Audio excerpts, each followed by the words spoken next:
My name is Lindsay Cooper. My name is Mike Seaborn. My name is Kim Gies-King. I was stationed on the USS Ronald Reagan, and in March of 2011 we were called for humanitarian efforts in Japan. In March of 2011, I was stationed at Naval Air Facility at Tsuki, Japan. In March of 2011, I was on board the USS Ronald Reagan when we headed towards Fukushima in aid of humanitarian efforts.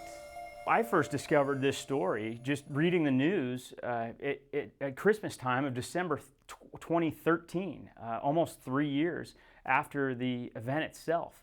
Up to then, all I knew is that aircraft carrier and many naval vessels like the USS Ronald Reagan had supported humanitarian operations, helping the people of Japan, and did great work and helped them in that difficult time right after the tsunami had struck.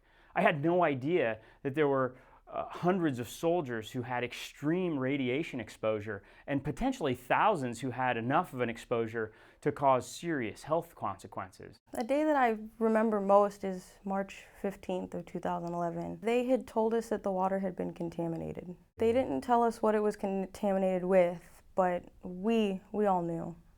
We knew it when we felt that gust of wind across the deck and could taste that metallic taste in our mouth that we had been exposed to something. This isn't a normal medical situation. I can't just go to my family physician. I have to go to specialists such as a fertility doctor, a thyroid specialist, an oncologist with a radiation background.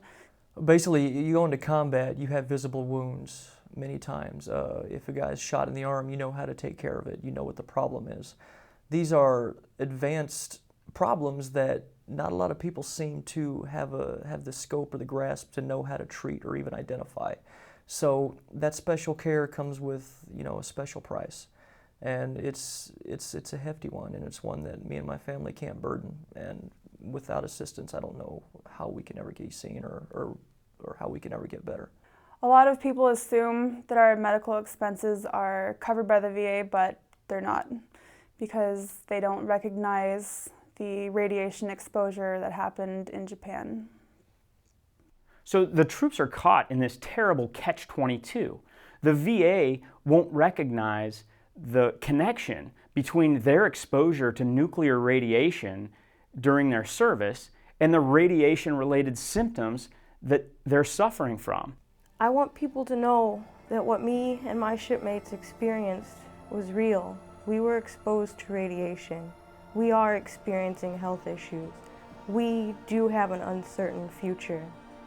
So few people believe and understand what happened, but we have to keep going because there's no other alternative. I can't stop. I have to keep fighting. Whatever happens, whatever support that we get, whatever support we don't get, we just need to keep going and need to keep fighting and need to bring this recognition to the table so we can get the help that we need.